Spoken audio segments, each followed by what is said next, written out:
What is going on, everybody? Welcome back into the Celtics Talk Weekly Postgame Show. I am your host, Rob Tan. Joining with me is my co-host, Seamus Zarlingo.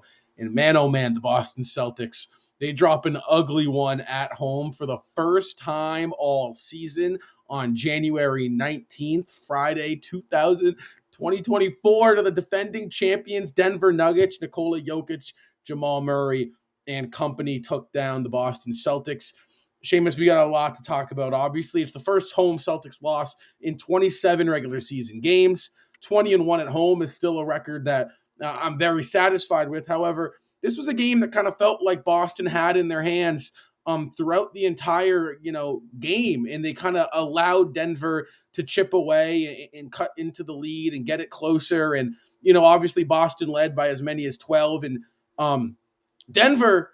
Let's take a look at the lead tracker real quick because I do want to look at this because this tells the story of the Boston Celtics.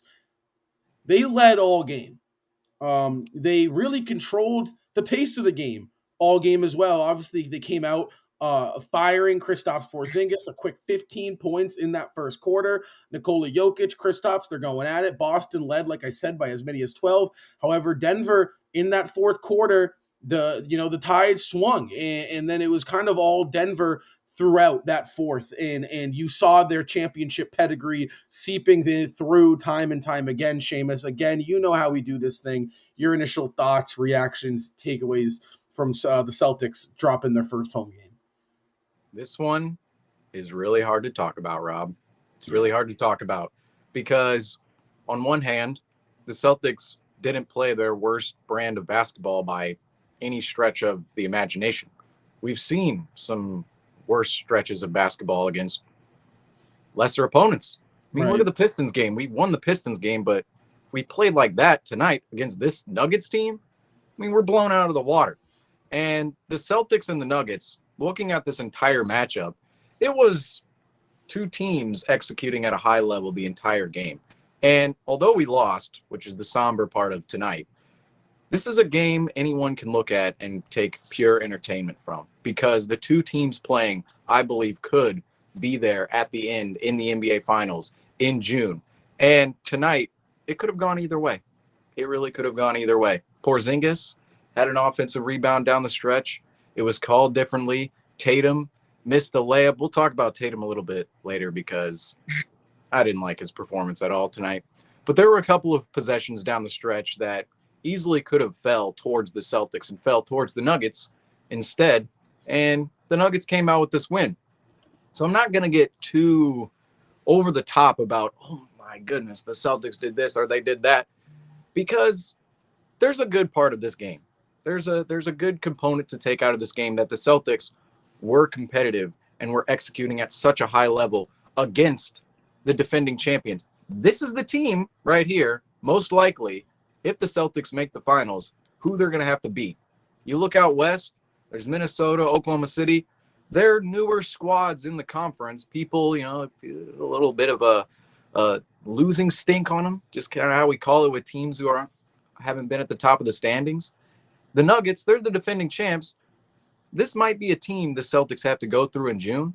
And we saw tonight the Celtics are able to compete with them. And if this would have been game one, I would have felt confident that the Celtics would have had a lot to build off of going into game two. And we would have felt horrible if this was a game one of the NBA Finals, because the Celtics did have portions of this game in which they were in complete control and could have potentially added to their lead. But Denver hitting shots and executing on both ends of the floor, particularly with Nikola Jokic and Jamal Murray. I've been on here a couple of times this year talking about their two-man game, and it served true tonight for both of them, undoubtedly, against the Celtics defense. And the Celtics defense wasn't even that bad tonight. So this one's a little bit of a hard one to talk about because there are a lot of negatives I think we can get into, but I do want to start out with the positives, and that is that the Celtics, at the very least, were very, very competitive in this game and likely should have won against the defending champions. And if this was game one, I think we would have a lot to build off of going into game two. Yeah, so this was a weird one because Boston out-talented Denver. It was apparent through the whole game. Boston is a more talented basketball team than the Denver Nuggets. However, there were two factors that I thought was the reason and the key as to why the Denver Nuggets beat the Boston Celtics on their home floor and snapped their 20-0 home start. And that was their top two outplayed our top two. And that's just really what it comes down to, you can talk about their 3-point shooting. You can talk about the lack of foul calls, which honestly I didn't think played a real factor into this game. And you can talk about coaching, which are all, liable and reasonable excuses and, factors as to why they lost. But at the end of the day, it comes down to Jason Tatum and Jaylen Brown having to outduel what Nikola Jokic and Jamal Murray are, right? Murray and Jokic are the two with the hardware. They have the ring. They've been there. Down the stretch, they're going to be making the plays for the Denver Nuggets. I thought Boston executed phenomenally down the stretch on defense. They got the stops when needed. They played some great defense. The key block by Porzingis, which could have led to a Boston Celtics uh, key bucket down in later in the fourth quarter. It didn't. However, again, when you look at this game, I agree with you, Seamus. There is a positive you can grab from it, in that I think Boston played one of their worst games all year, and yet found themselves in the game down by 2 against the defending champs in the team to beat in the NBA. I However, wouldn't term it as that at all. You think they played their worst game all year? yeah, I do. One of them, because hear me out. And again, it's interesting because there's been so much positive, and I don't want to harp on this one game, but it was, in my opinion, pretty bad execution wise. Denver's inability to guard the paint was so visible. Jokic does not pose an interior defensive threat. He's an average defender, league average defender inside the paint, and he doesn't like to chase us around the perimeter. I think Boston's inability to adapt and adjust on the fly tonight is what led to their downfall. And again, first time we've seen this all year, but it's something you have to address. I feel like in a game like this, I want to pull something up right here for us. It's our 2-point attempts versus our 3-point attempts, and throughout the course of the season, I haven't had a huge problem, right, with Boston's 3-point selection. Quite frankly, I think it's a strength of theirs.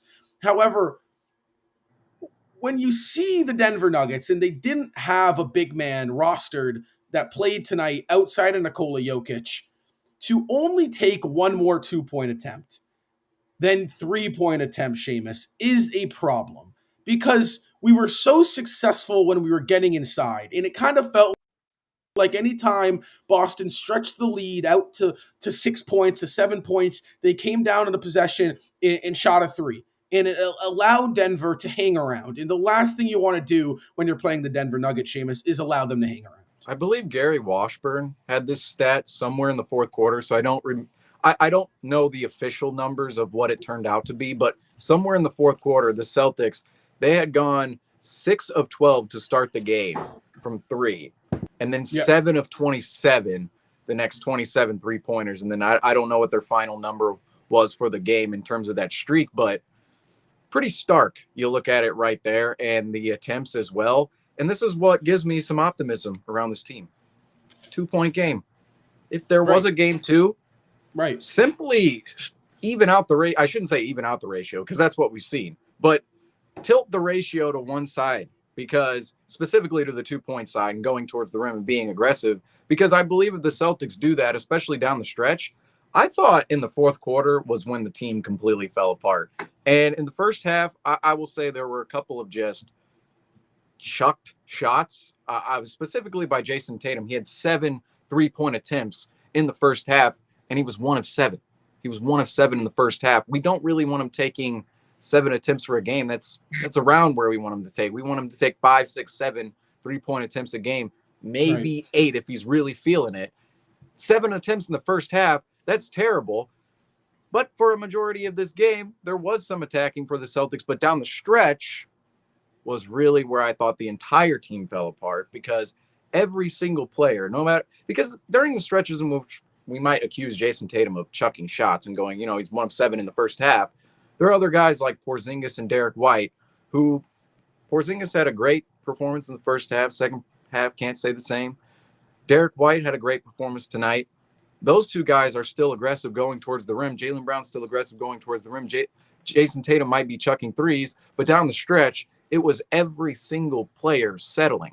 And I don't know what the mentality I don't know. I don't understand how the mentality transpires out on the floor when this happens over and over and over again. We've seen Uh-huh. this for 2, 3 years, 4 years with Jason Tatum and Jaylen Brown now, where down the stretch, and I'm not even going to put this on Jaylen Brown because most of the time it's Jason Tatum getting the opportunity over him. I would like to see Jaylen Brown with the ball in his hands down the stretch a lot more because Jason Tatum, we see a lot of attempts where he's just settling. And even the possession where we get the ball back with 30 seconds left, we're down by one. He goes driving to the rim. Now, I'm not going to lie. I was yelling at my TV going, go, go, go, just go to the rim, right? But Right. when there's Same. four nuggets around him, and he's behind the basket, what does he do? Instead of pulling it out, he throws up a shot behind his head. And it's like, okay, I like the aggression right there, but you're just settling for, oh, I'm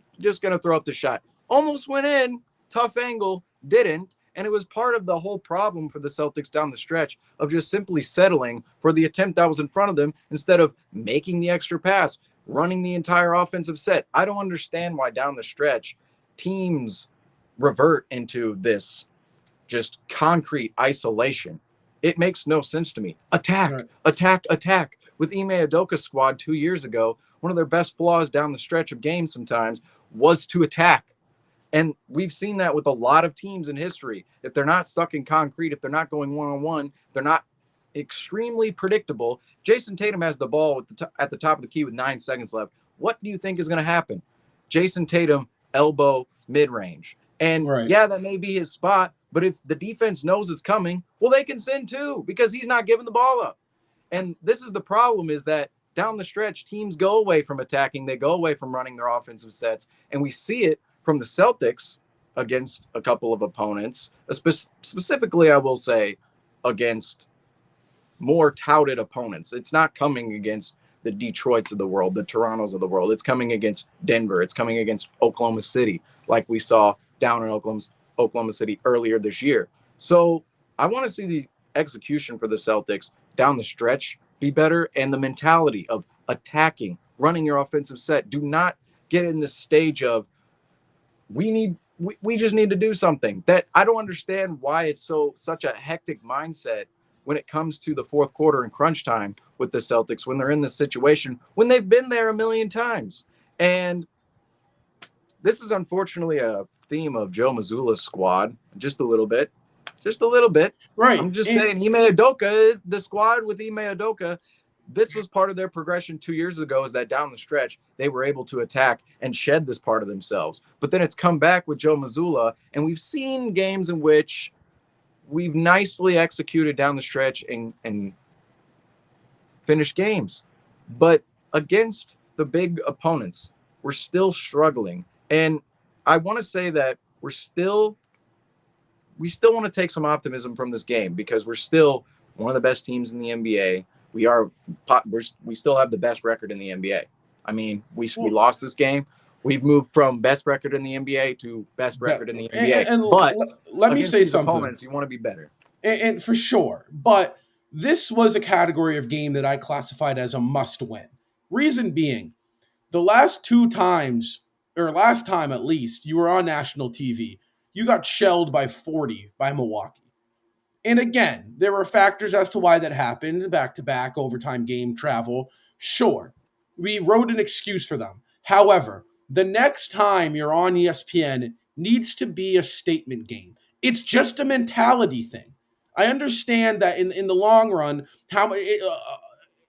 a loss to the Timberwolves or a loss to the Rockets and a loss to the Nuggets is virtually the same thing. It's a loss in it's an L in the loss department for sure. However, over the course of 82 games, controlling the narrative and winning these types of games build confidence and settle a team in to eventually what will become a playoff and title run for the Celtics team.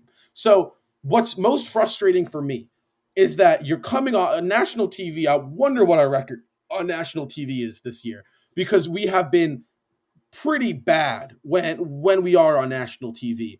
And I will say, Like all of our losses, not are all on of them, but it's like half. right. And Half. again, it's like this game was as winnable as it gets, and you just shot yourself in the foot. time and time and time again.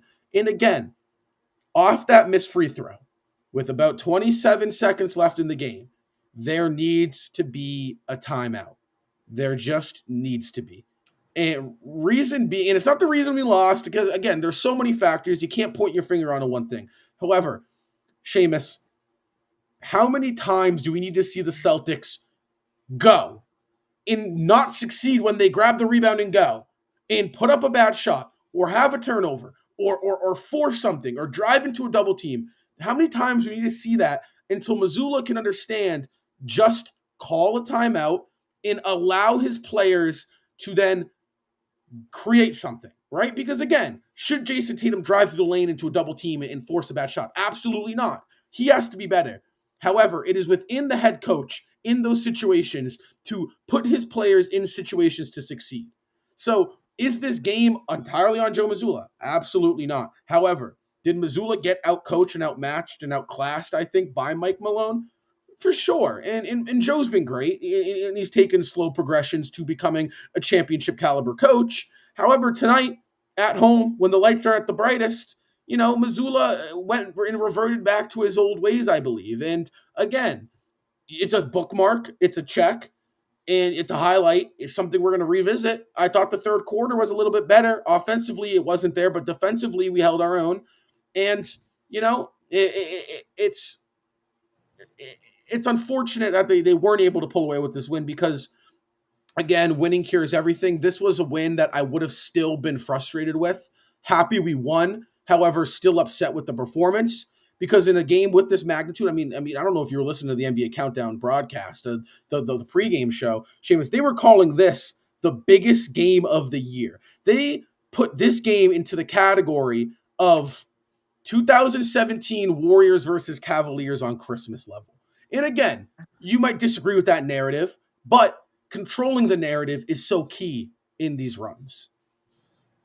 I completely understand that, but honestly, it doesn't really matter. We could have won this game by Right. 20, and ESPN would have been like, "Oh, blowout game. What's Phoenix and LA doing tonight?" It's like literally, trust me. If we would have won by 20, they would have been like, "Oh, this game would have this game sucked. What's going on with the Lakers tonight? What's going on with the Clippers? What's going on with every other team?" Because they want to pick on the Celtics. Let's face it, they want to pick on the Celtics. I'm a little appalled at some of the commentary I did here tonight, out of specifically the countdown crew and the post game crew for ESPN. Now, Doris Burke and I believe Mark Jones, they were on the broadcast tonight. They were completely fine. I always love their commentary, and they are the best in the business. But the Countdown crew, although they are tremendous at their jobs, I was a little appalled at some of the language they were using surrounding the Celtics, as if we haven't improved in some of these categories. Now, I understand we're going to talk about this singular game, and let's give a shout out to Richard Jefferson, because he was really the one who pointed out this is a singular game. It is. Right. And we can pick on this game for as much as we want.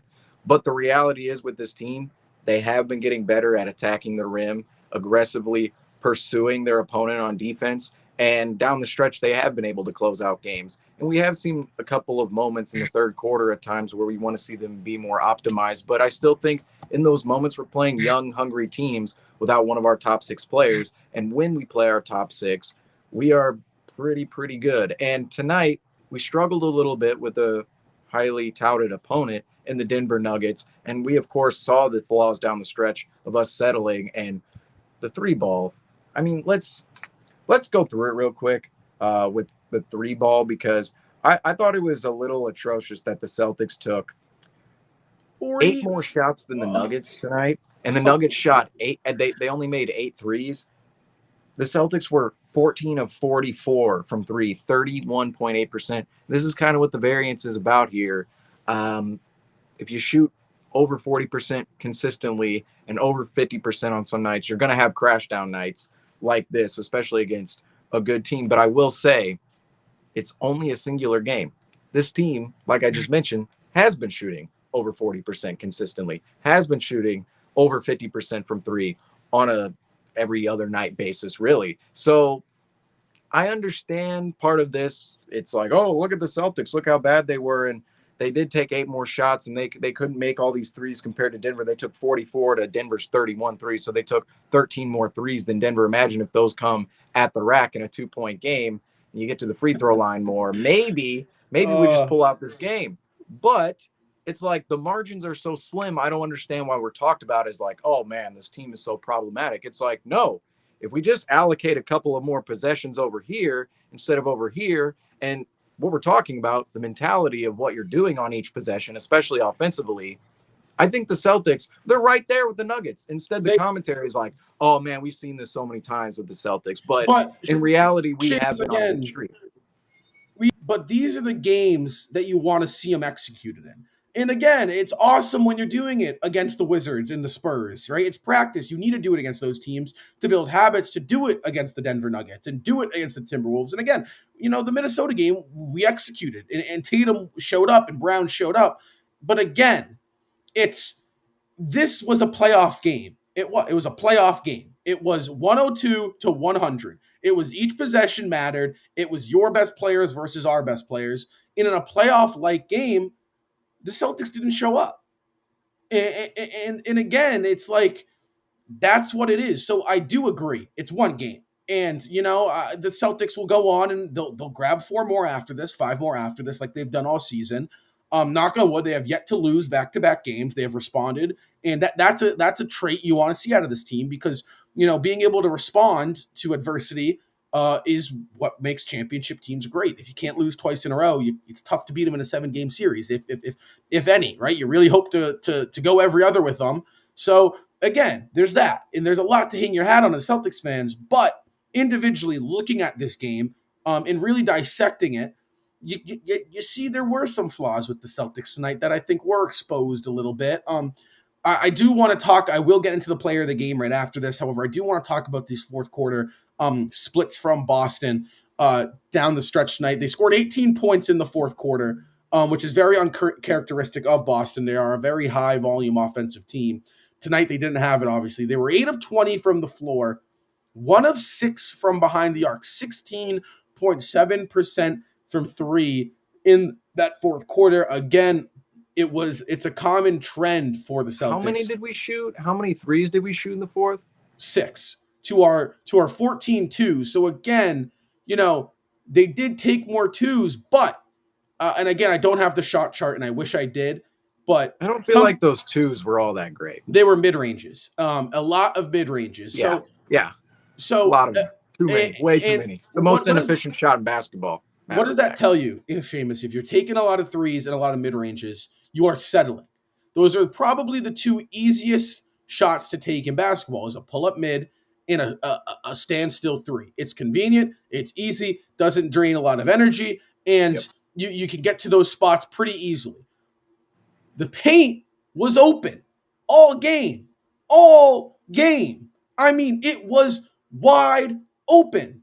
And the Celtics just simply, and the play that sums it up all for me, Seamus, really was first half offensive possession. I think we grabbed 4 offensive rebounds. And on the every shot was a 3. 5 shots, every shot was a 3. In the final 3 that ended the possession was a Jason Tatum isolation standstill pull-up 3 over Aaron Gordon, the Denver Nuggets' best perimeter defender.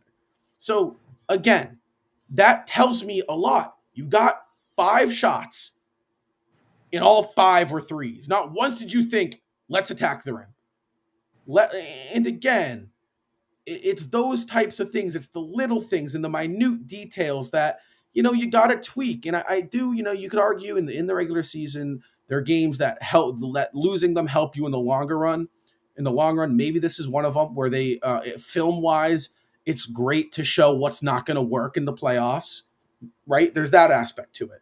So, from that, there's that. So let's hop into the player of the game tonight, because there was someone who actually did show up and play pretty damn well. Mr. Derek White, old reliable Derek White tonight against the Denver Nuggets had 24 points, 5 rebounds, 2 assists, along with a steal and a block. That block on Michael Porter Jr., I don't know how he did it, but he got up there with a 6'10" Michael Porter Jr. rising up from a pull-up 3. He was able to block and deflect the shot.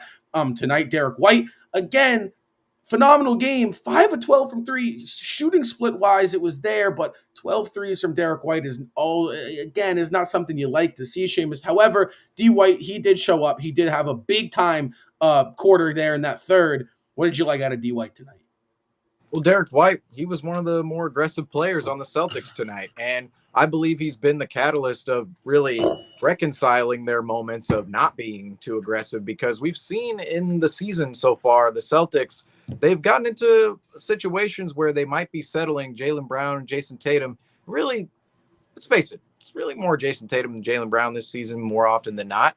But Derek White, he's always there to attack and really even that out for the offense and remind everybody else of why the offense attacks and gets open shots for other guys. And Derek White was phenomenal tonight. And of course, hitting his shots. He was 5 of 12 from three, maybe a couple more 3-point attempts than we like to see from Derek White. But if those shots are there for him, which I really do believe he's a player who takes the shots that come towards him. So if he's taking 12 3-point attempts, I don't really believe they're forced. Most of the time, I would want to see him take a little bit less in terms of the shot allocation of everybody.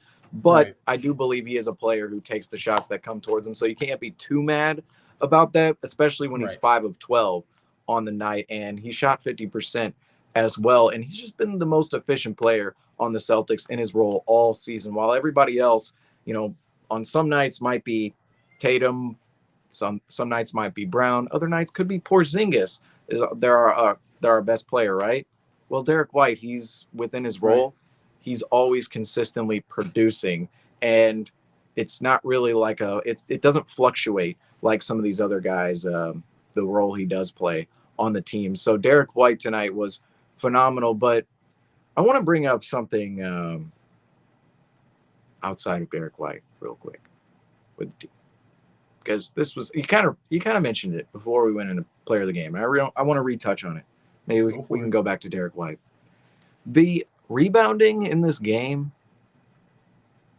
the Celtics gave up offensive rebounds to the Nuggets at the worst times possible.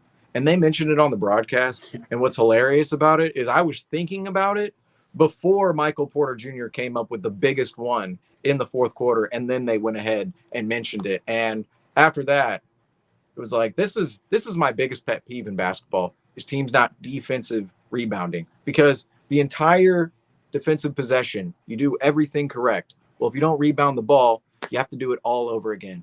It's the last part of a defensive possession, a successful defensive possession, that is. And the Celtics, at times tonight, they allowed the Nuggets to get key offensive rebounds, which led to extra points. And of course, when it's this small of a margin, it's a 2-point game, that matters a ton. And I just wanted to point that out tonight. But I know we were talking about Derek White. Well, but That you was know just on my what? mind. It's a great thing to point out because Boston's been the best rebounding team in the league all season. Yep. And it just kind of fits into it was an uncharacteristic game from Boston tonight. It just was. It was uncharacteristic of them through and through. I again, the 3-pointers is pretty characteristic. However, they're usually a much better rebounding team. And how about the fact that Jamal Murray shot 71% from the floor, Seamus? I mean, That's ridiculous. 71%. I will give him credit. Some of them were just tough shots. He was just making tough shots tonight. However, I think some of them was, Boston's inability to close out a possession and allowing Jamal Murray to get to his spots. Allowing Murray and Jokic to enter that two-man game is essentially like allowing Kevin Durant to catch the ball in the high post for 48 minutes and letting him piecing you apart, or allowing LeBron James to get to his spots and run in transition and find his open teammates. That's essentially what the equivalent of it is. Allowing them to get the ball on that high pick and roll action, that high pick and fade option, and run their 2-man game will be the death of you. It was the death of the Celtics tonight. However, I do want to touch on Derek White because again, I agree with you. He's been just positive all year.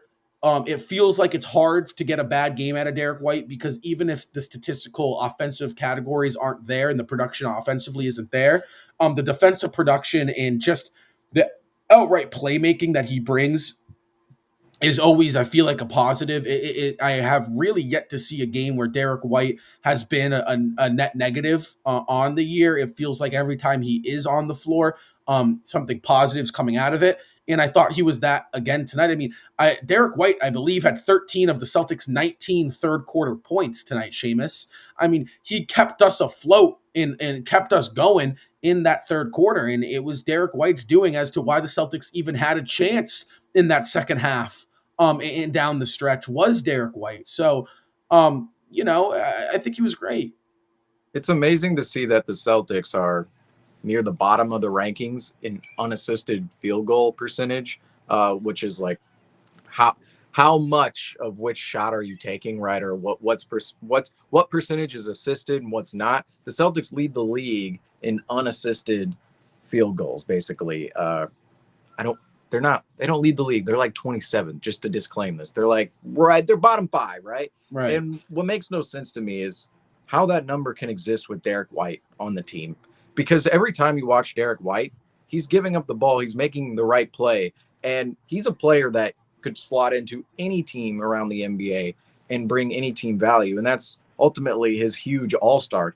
Why he has a huge all star case is because he does bring that production that you need to a basketball team, especially on the offensive end of the floor.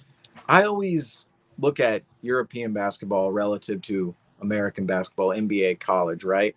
And the big difference in American basketball versus European basketball is the level of passing.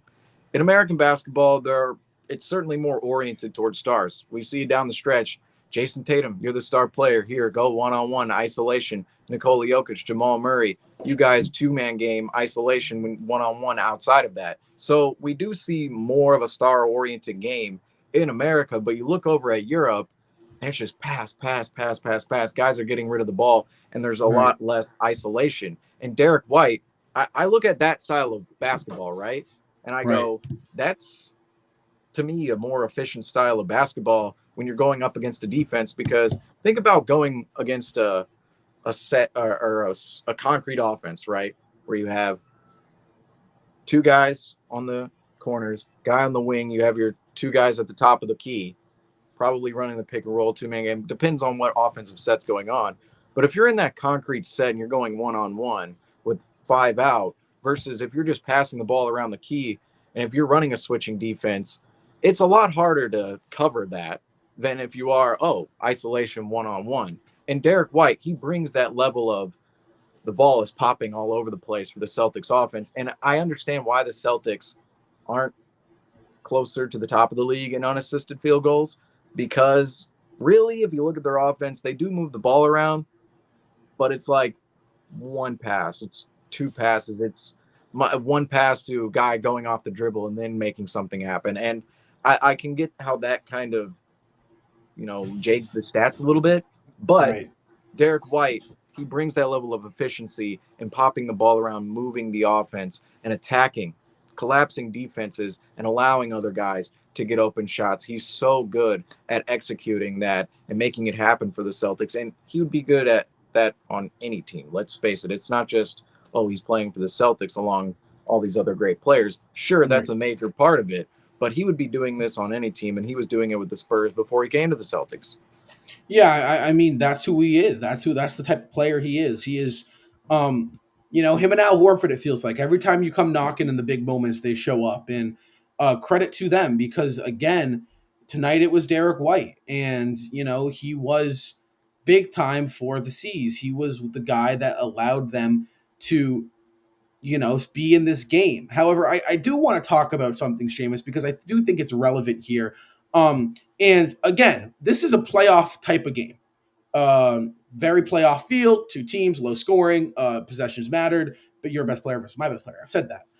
Tonight, the Boston Celtics bench, um, the both benches, technically we outplayed point wise the bench of the Denver Nuggets, but again, bench production wasn't huge. Horford gave us a solid outing. I thought Cornette gave us some decent minutes in the first half. I think the second half were a little bit rougher for Cornette tonight, and then Pritchard again, kind of doing the whole Pritchard thing. He comes in, he gives you a big time three here and there. But again, with the trade deadline looming and what Nikola Jokic and the Denver Nuggets were able to do with the Celtics on the glass and inside tonight, do you think that this could have been a game where Brad Stevens might have made a decision where, okay, we might need to make a little bit of a smaller, minute, move, because there are going to be some guys on the block who are going to be available that actually are going to be there within the Celtics, financial flexibility. Guys like Lonnie Walker and Kevon Looney and those caliber of players who will be available for trade, and the Celtics could potentially make a move for them. Well, I said this when I was on here with Franco, I believe, a couple of weeks ago. No, I think I was on here with Ian after the Bucks game, where we were talking about maybe some additions, subtractions the Celtics could make to their roster ahead going into the trade deadline in less than a month. And Al Horford, just a little interesting here, he's making $10 million, and it is a very movable salary. We've seen in history that guys are not necessarily they're not set in place, right? They're not set in place. I'm losing my vocabulary. Can you do that though? Can you move out? But that's what I'm saying, right, Rob? I'm like, can you do that? Can you? But if you really want to make a big splash off the bench, all right. It's like Sam Hauser played 15 minutes tonight, and partially why is because Denver took got cardio out of the contest. But I kind of want to see Sam Hauser develop into somebody who can play in this contest, because Peyton Watson's available, Christian Brown's available, Julian Strawther we didn't see tonight, but he could have played in this game. And I kind of believe that the bench is a little thin, no doubt. I still like some of the pieces off the bench and what they do in their specific roles. But I will say there's a little bit of a gray area where it's like, okay, well, could you potentially move Al Horford here? I don't know. I wouldn't personally want to do it. I wouldn't want to pull the trigger. I wouldn't want to be the person making the decision upon this at all. But I will say that there's definitely a path where the Celtics make some sort of a splash by adding Al Horford to a deal. We'll see if that actually happens. But here's my concern with that. Two reasons. One, Horford is such a vital piece to the locker room and how the Celtics operate in terms of an off the court and level-headedness. I really do believe Al Horford, Jason Tatum, and Jaylen Brown, though, that's his guy. Those are two. Brown and Tatum. Horford's a guy that really came up with them and grew up with them on this roster. So again, there's that aspect, right? It's like this locker room. He's the vet. Everyone loves Horford. The city loves Horford. Horford loves the city. Can you really move a guy like that, especially mid-season? Is that going to shake things up in the locker room, which I think it might?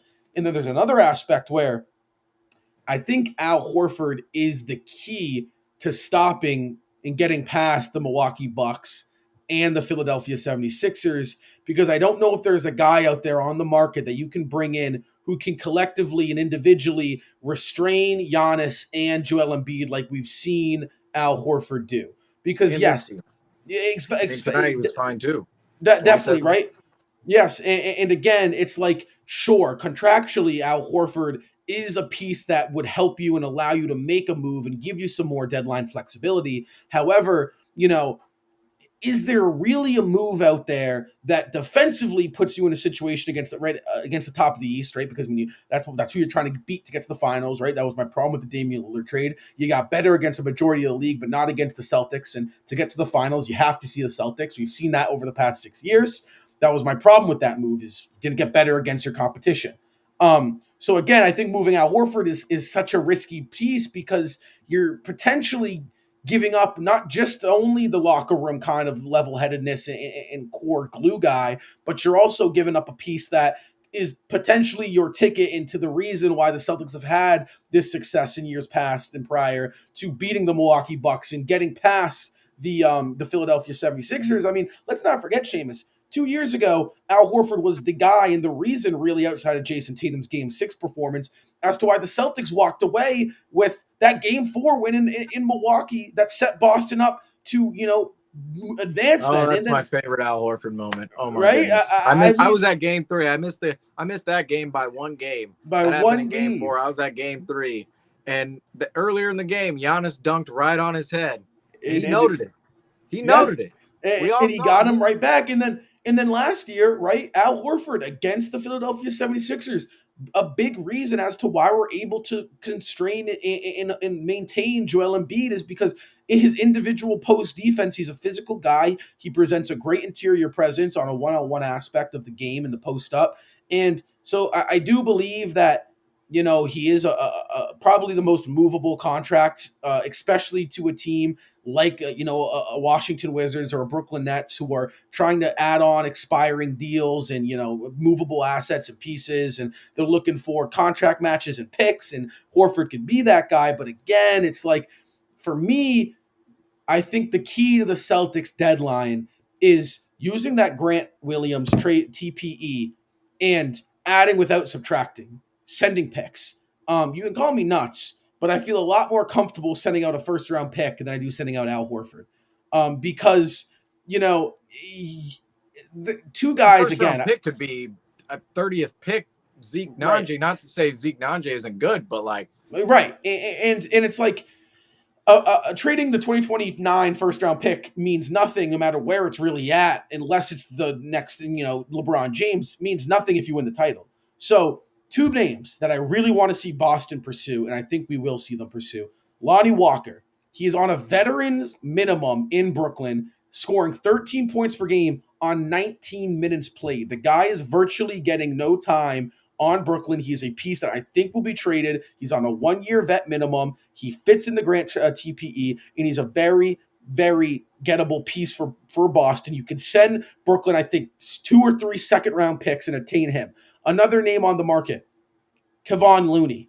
I think Kevon Looney in Golden State, the Golden State's not getting what they want out of him, and I think Golden State is going to need to shake things up in one way or another. I'd feel comfortable sending over Peyton Pritchard in a deal that brings in Kevon Looney, because I do think that if I look at this team, who's the most movable piece? It's probably Peyton Pritchard, but like, why because would the Warriors? I don't understand. I don't think Peyton Pritchard has trade value.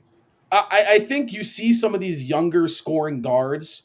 And again, Pritchard's 25, but in an NBA career aspect, that is still, you're really, he's technically 2 years away from his prime. Whatever Derek or whatever Peyton Pritchard's prime will be. But I think you see some of these guys like Tyrese Maxey and Emmanuel Quickly and even Cam Thomas, right? Some of these undersized, high volume scoring guards that again are so replaceable, but for some reason, some of these middle of the road teams seem to love them and hold so much value to them. I think Pritchard could be a guy where a team values him as a 15, 14 point per game scorer, in a good playmaker. So while us Celtics fans haven't seen what we want to see out of Peyton Pritchard, I think there have been glimpses of Peyton Pritchard's performance where he does, get the kind of keys to the game. Because, I mean, let's not forget, last game of the season last year, Peyton Pritchard has a 30-point triple double. And it's like, games like that I think are pitchable for Brad Stevens. And we've seen Brad Stevens move Aaron Nesmith and Daniel Tice for Malcolm Brogdon. So we've seen that little, that dance, that little, the hula la movement from Brad, where I think he can make something like that work. I think Pritchard could be involved in a deal, but in terms of other people actually valuing him for the player he is, I don't really see it. I mean, But he's too I, small. That's I, my problem. I know these other small guards are out there, but they are a little bit bigger than Pritchard. They hold a right. little bit more to their game defensively. And also looking at it at Pritchard, all the games you're laying out in which he's performing, it's like he has to be the top guy. And if Pritchard is your top guy or one of your top 2 or top 3, and if Right. you're relying on him to put up 15 points per game for you, how good is your But team? I And that's want you where to it's think like we're about, going to have to really swindle a bad team in that regard, which could but completely happen. And I'm right. hey, I'm hoping, hey, well, let's do it. Let's do it, Portland. Hey, call it Portland. Portland's always free game to make Right. bad trades. Let's do it. But I just don't know how much value Peyton Pritchard actually holds, and I think it's going to be more of a situational salary swap type thing where we're going to find a player who's maybe disgruntled on the back end of a roster or wants to compete or move, or maybe he's a veteran. Lonnie Walker could be that player. You never know. I look at maybe Brooklyn could want to repay him during the summer. Who knows what their thought is on that. He is an expiring deal, but I, in terms of the trade landscape for the Celtics, completely lost my point here. Going Well, on Lonnie so let me Walker. just hop in real quick on terms of Peyton Pritchard. I agree with you in every aspect. That is to why I Oh, this want is to what. move. Yes, transactionally, you could find a player on the back end of a roster and match the salary with Peyton Pritchard, but I'm not sure Right. that team would actually want Peyton Pritchard as like, oh yes, we're gonna get Pritchard and O'Shea Brissett and Benton. It's like, yeah, I'm just trying to get rid of Lonnie Walker. What can we get for 2-4 mil? Like it's gonna be something like that. And Right. then the team ends up waiving all of our guys or keeping them around for a little bit, and it's more of salary swapping, and we might upgrade a little bit. But then that's where the question comes in of, is Peyton Pritchard, Sam Hauser being on the roster, both of those guys, are they just better to be around than whoever we're swapping them for from a contractual standpoint? Because I think there's an argument to be made that you could upgrade Pritchard and Hauser if you swap them in a deal. I think more specifically Pritchard because of his size. I like Sam Hauser's size within the rotation. I And wish Sam he would. Hauser's from a contractual standpoint, I think he's getting 10 points for $2 million. It's just I like mean that. money ball. That's money ball. I mean, it's we look at Evan Fournier with the Knicks. He's Right. played 2 games this year. He's not injured, folks. He's sat the entire year pretty Right. much outside of 2 games. He's making $20 million. He's making 18 million, 18.6 or whatever it is. This is the opposite of it. Sam Hauser, he's making 2, putting up 10 points per game with us. I would like to see him more involved tonight. But Peyton Pritchard, I think you could upgrade his spot because his size is just, that's the biggest problem in his game. When Danny Ainge drafted him, that's why I understand that. Look, Peyton Pritchard is a fine pick at 26 overall because that was value at that pick. He started a couple of games in his rookie year, a lot of games in his rookie year for the 2021 Celtics, and he's been a bench fixture for a finals team, and Right. now a team that's on verge of potentially going to the finals again. So it's Mm-hmm. not as if the Celtics haven't seen value out of that 26th pick, and it was a great pick, but Desmond Bain was still on the board. Well, we He was picked still on them. the We, we, board. we, we He's did we six did. four. He shoots threes. Like, oh yes, we're gonna go with Peyton Pritchard, who's, I love his competitiveness, but he's literally 6 foot. It's like sometimes it's just obvious with size. You can't really have smaller guards. Even Steph Curry today, it's like, okay, well, look at his entire team, the dynastic run. Guys with size littered his team everywhere So outside of him. And size now matters in the NBA. Size matters in the we, NBA. we can just pair up Chris Paul with Steph Curry. It's like, no, you can't, because your backcourts, it does not work. Well, CJ so McCollum, Lillard, why'd they never win a title? too Defense, small. size, Isaiah Bradley Beal, Thomas. Wall, size. Yeah. It's the same thing over and So over let and me over hop again. in. Let me hop in real quick with Peyton Pritchard because again, you're correct. However, there are teams out there who are just looking for something, right? They're looking for a spark. They're looking for a guy who, again, Pritchard's, I believe we owe him $4.5 million, $4.6 million this season. Um, and he's shown flashes. So while I do agree with you, if you're trying to win a championship, Peyton Pritchard probably isn't the best guy for your bench. But if you're a team like the Washington Wizards or the Brooklyn Nets or the Toronto Raptors or the Portland Trailblazers, one of those teams, the Detroit Pistons, one of those teams who are just kind of ad, right? Like Marvin Bagley, he's not a guy that is going to win you a championship, right? But He he's is a piece, 6'11". right? For sure. But he's a piece that you can acquire that, maybe it turns out or maybe it works into something. Maybe he plays his way into another trade. He gives you a trade value or it's an investment. You give up an expiring contract like Lonnie Walker or one of those guys, and what you get is a guy that has a 4-year contract, just got an extension, and then in a year and a half from now you can move him and flip him for something a little bit more valuable or get a first round pick out of him. So for sure, Peyton Pritchard, in terms of his value to the Boston Celtics, I unfortunately think his time's coming to an end. I do think he is probably, and again, I said this last deadline and really last offseason, so I've been wrong every time. I'm 0 for 2 on when Peyton Pritchard's departure from Boston is going to come. However, I could see it. If there's a move, I think Pritchard's in the deal. Because I do think there's 2 ways you can go about making moves. You can make 2 moves. Really, contractually, it's the only way. You use one move, which is the grant exception with draft picks to acquire a guy within that $6.8 million TPE, something in that range. And then you can make another move, which is Peyton Pritchard, who makes right around 4.5, to get a guy who's also making in that range. Because again, from a contractual standpoint in buyout market and everything, Boston's under that second apron and is virtually handicapped on what they can do at this deadline. So they really are going to have to do some financial, dancing to pull something off. So I agree with you. Pritchard, undersized guard. When you got Desmond Bane on the board, shit, you wish you had Desmond Bane right now, especially when the Boston Celtics selected Desmond Bane in the NBA draft. But it really is okay. What can we get out of Pritchard? And what I think we can get out of Pritchard is a guy that can, present more size, present a bigger defensive ability. And again, this is why both, mind you, Seamus, this is something ESPN brought up. Obviously, the Celtics were home, but both Denver and Boston's GMs were in house tonight, right? This was a game that gives you a sense as to who can play and who can cut during the burn on the line during the playoffs and who can't.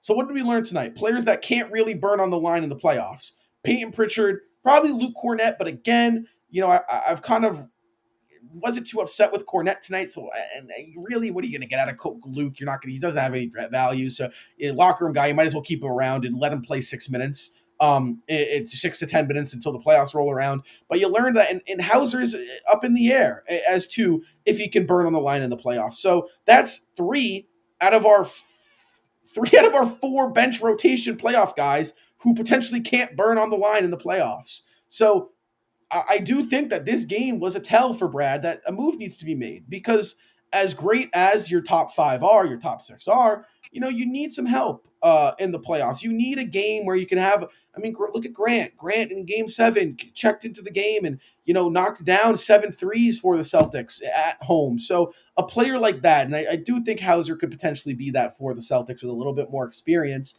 But again, it's such a high pressure cooker year for the Celtics that, and Brad Stevens has shown that, listen, he doesn't care who you are. He doesn't care how long you've been here. He doesn't care, what your status around the city is. He'll make the move to improve the roster. So, that statement he made earlier in the year, a couple weeks ago, that he thinks more moves are going to be in-house based, I think tonight was a tell for the Celtics, some of those bench pieces, and really for fans that, there might be some, out of organizational or out of in-house moves and improvements that will be made from Brad Stevens. I honestly look at everything in terms of rotations through the scope of Game 7, Philadelphia, Toronto, 2019. Because both of those teams, really the Sixers, more so, right, for as deep as they were touted the entire year, like, oh, look at these deep teams. Down the stretch of that Game 7, they couldn't find who their 5th guys were. They were like, who is our 5th guy? Like, is it Mike Scott? Right. Who is it? And the Celtics, I can totally see a scenario later on down the line where, say it's Jason Tatum and Jaylen Brown, Porzingis, and then you fill out the rotation. It should be White and Holiday. That's your kind of death lineup down the stretch of who you could play. You could play Horford in there as well over someone. Tatum and Brown are a given, really. Derek White is almost a given at this point, and Holiday.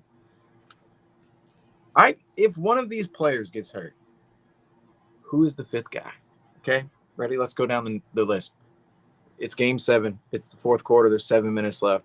It's like, oh man, Drew Holiday just doesn't have a shot going, or Derek White doesn't have a shot going, or somebody's hurt, right? Who are we looking towards? The bench. Sam Hauser?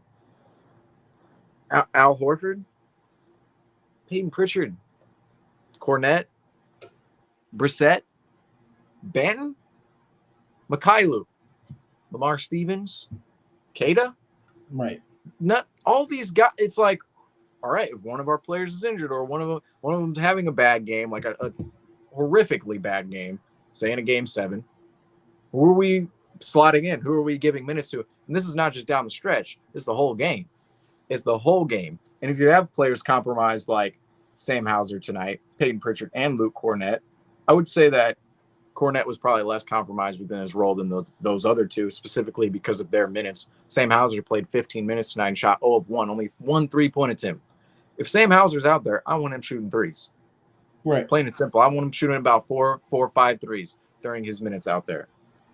And this is a battle against a team that executed at a high level. The Celtics did have moments, despite down the stretch of not doing so. They did have moments, specifically defensively tonight, I thought, of high execution, high level execution, that is. And against a team like this, it does, I believe you're correct, Rob. It kind of gauges the two teams. It kind of gauges the situation of, okay, when you have some of these bench players compromised tonight, instead of playing a team like the Pistons, right? You're playing a team like you're playing the Nuggets, who are the defending champions, who are going to be likely at most in the Western Conference Finals, if not semifinals. That's the final 8, final 4 teams of the year. You're going up against this team. Some of these players are compromised, and it's like, all right, who are you looking at? The Celtics don't necessarily have a massive problem in that regard because we know who our 5 is. And if they're all healthy, we can rely on those 5 to be there down the stretch. But if one of these guys gets hurt, one of these guys becomes compromised in some way, shape, or form. We've seen it happen with teams in the past many, many times. The bench, not a ton of versatility you're looking at that you can slot into multiple different lineups and multiple different looks and say, yes, we feel comfortable playing this way in a game 7, in a game 6, in a crucial moment. So I do believe there is a change coming to the bench somewhere. I don't even think we might not even make a trade. It might be a buyout market ad. Right. It could be potentially. And all this talk of, it's Peyton Pritchard and Luke Cornett, that could just be all smoke. I will say this game tonight, the one thing we can take away from it, outside of all the good, all the bad, is that the bench for the Celtics against these better opponents, not opponents like the Pistons, not opponents like the Raptors, not opponents like the Jazz. The Jazz they've been pretty good as of late. We're like the only team who's beat them as of late, but by 30. Teams like the Nuggets and the Sixers and the Bucks, we're going to have to really dip into where it shows that our bench, if we have to dip into our bench, what's there? It's not a ton. It's not a ton. We can use these guys in their specific roles, but if you're looking at all around versatility, can you play some of these guys down the stretch or like 20 minutes in the playoffs if they had to?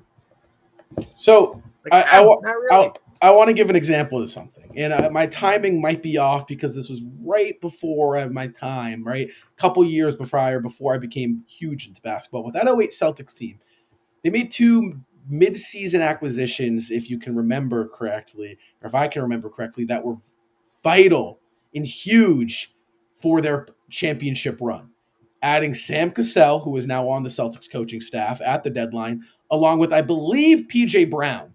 I want to say it was either Brown or Posey, who they brought in at the deadline, who were 2 pieces that were huge for the Celtics down the playoff stretch and eventually getting to the finals. So again, you look at that '08 team, you figure to yourself, team that had it all set out. They came into the season with their guys, but really, that's a team that needed to make a deadline move that, gave them and brought them over the hump. So, you got to look at all factors for this as within the Celtics. And one of those factors is potentially, making a deadline move, which, I think after tonight might be a little bit more likely than it was prior to tonight.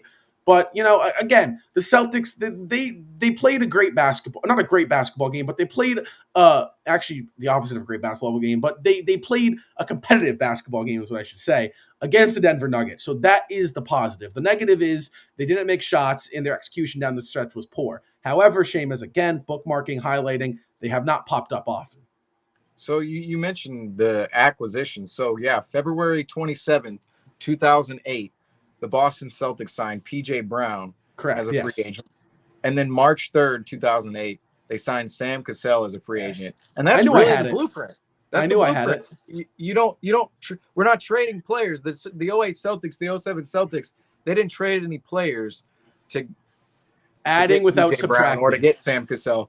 I was looking here. PJ Brown, he was on a team before.